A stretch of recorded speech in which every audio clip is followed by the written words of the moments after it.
Hi everyone, today I'll be presenting on my project, Technology, Salvation and the In-Between. This is actually taken from a quote by Peter Thiel, who famously declared technology equals salvation in an interview with the Wall Street Journal last year. After a quick introduction of the technology that we're looking at, namely GNR, we will do a quick forecast of how our future society and economy may possibly look like, and then at the end of it, bring it all back to Singapore and think about what this means for us. The technology that we're looking at is the rise and integration of technological innovations in the genetics, nanotechnology, and robotics, in particular artificial intelligence industries, and collectively they are known as the GNR. On genetics, it is the methods used such as synthetic biotechnology to manipulate genetic materials to enhance certain industry processes. Key industries impacted are likely to be healthcare, pharmaceuticals, and energy. Of the many applications of genetics manipulation, transhumanism is one of them, which sees the development of faster, stronger, and smarter humans who can live for a much longer time than the ones today can. On nanotechnology, it is essentially the engineering of functional systems at the molecular scale. Key industries impacted are likely to be healthcare, pharmaceuticals, energy, and also defense and manufacturing. Right now, we're looking at a prototype of a nanomolecular factory, which is a desktop factory that can produce almost anything you want at minimal cost. And this is often said to be the apex of nanotechnology. On artificial intelligence, it is the development of computer systems that can think like humans. Key industries impacted are likely to range from manufacturing and education all the way to defense and the service sector. Of these many applications, it also plays a huge role in transhumanism, which sees the merging of humans and machines. So now that we've taken a look at G and R, it is useful to ask ourselves what makes them so different from our past and present technologies. Number one, invisibility. Now anyone with the requisite skills and tools can tinker with, say, biotechnology materials in his backyard, and this largely escapes government regulation. Number two, decentralization. We no longer see a need for centrally planned production chains or huge manufacturing plants when it comes to GNR. And number three, unpredictability. GNR as a unit moves extremely fast, and even the best scientists today are unsure of their possible ramifications on society, and collectively these makes regulation extremely difficult. Now that we've had a quick introduction of GNR, we'll move on to Now, let's take a look at what industry experts are saying about the future of GNR.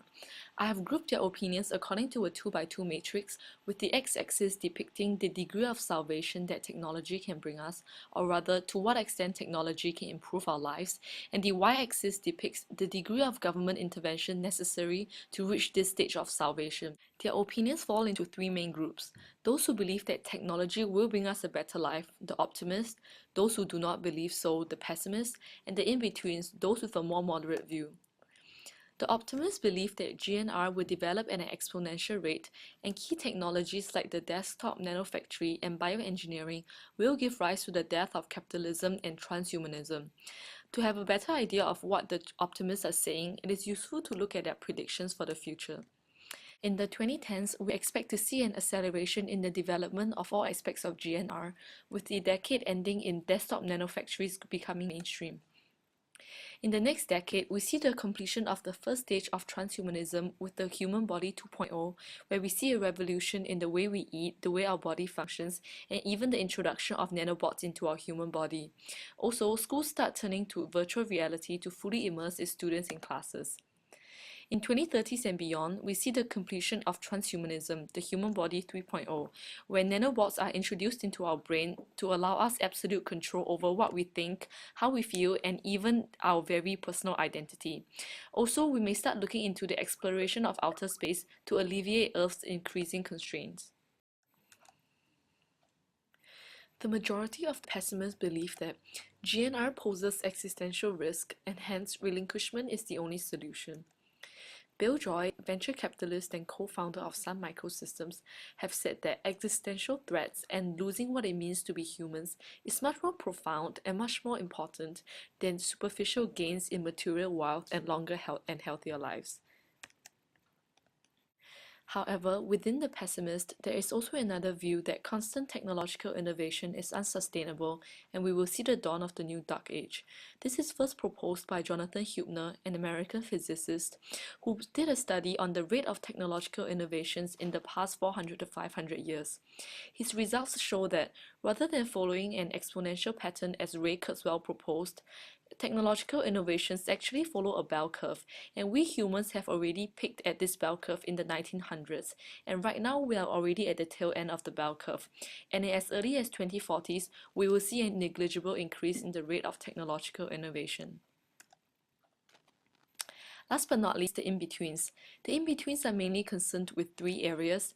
Number one, decreasing social inequality. Number two, increasing economic growth. And number three, avoiding technology gone wrong. Juan Enriquez is the proponent for social equality, and he believes that people need to be well versed in the predominant technological language so as not to be left behind, and this has to be done through public education. For a closer look on what Juan Enriquez is saying, when we think of a developed country, we mainly think of the haves, the people who have the skills and knowledge to take part in the new economy. However, if we take a step back, the majority of the people belong to the have-nots, those who somehow slip through the cracks in the public education systems and are unable to take part in the new knowledge-based economy. As a result, this will have serious repercussions for social stability and further economic growth. On increasing economic growth, there are two main point of views. The first is proposed by Andy Grove, co-founder of Intel, who believes that outsourcing displaces not just jobs, but also knowledge. In a company, innovation is materialized through manufacturing, which generates a lot of knowledge through experience, which in turn generates more innovation. However, with jobs increasingly being outsourced abroad, what goes along with it is knowledge accumulated through this manufacturing experience. And as a result, in the long run, we see a decrease in the innovative power of a company. The other view is proposed by John C. Brown, who believes that institutional changes has to precede technological, economic, and social changes. As a result, the government should focus on GNR-specific policies, such as improving and encouraging public education, creativity, and R&D, so as to increase the technological adaptation rate in society. As a result, the people as a whole will be better positioned to take part in the GNR industries. Lastly, on avoiding technology gone wrong, the key idea behind this is that it is better to be safe than to be sorry. As Eliza Yudkowsky, renowned American artificial intelligence researcher, puts it, there is really no wait and see when it comes to GNR technologies. Because some of these technologies deal with systems that are more intelligent than humans, it will be too late for us to set down regulations for their development only after the first system is created. In particular, some have gone further to say that state control is actually insufficient when it comes to GNR regulations, and the government should increase its efficiency by harnessing the power of other entities in society. For instance, we're used to thinking of regulations in terms of the government sphere, in the form of legal policies and guidelines. However, in most societies, there also exists an important silver sphere consisting of entities such as non-governmental organizations and private enterprises. And together, they form a hybrid sphere which can cast a much wider and more comprehensive net of regulations over the GNR industries. Now that we have taken a look at what industry experts are saying about the future of GNR, it is time to bring it all back to Singapore and think about what this all means for us. Personally, I think that in the past, Singapore has kept largely to the optimist perspective, which is that new technologies tend to be good for our society and for our economy, and hence we tend to import certain technologies in fear that the window of opportunity would pass us by. However, I feel that in the future, we might want to take an even more calibrated approach. Because GNR moves so fast and has such serious repercussions for our society, it may serve us well to have a more prudent and comprehensive set of regulations before we actually bring these technologies in. In this way, we can maximize the benefits and minimize the cost brought about by these new technologies.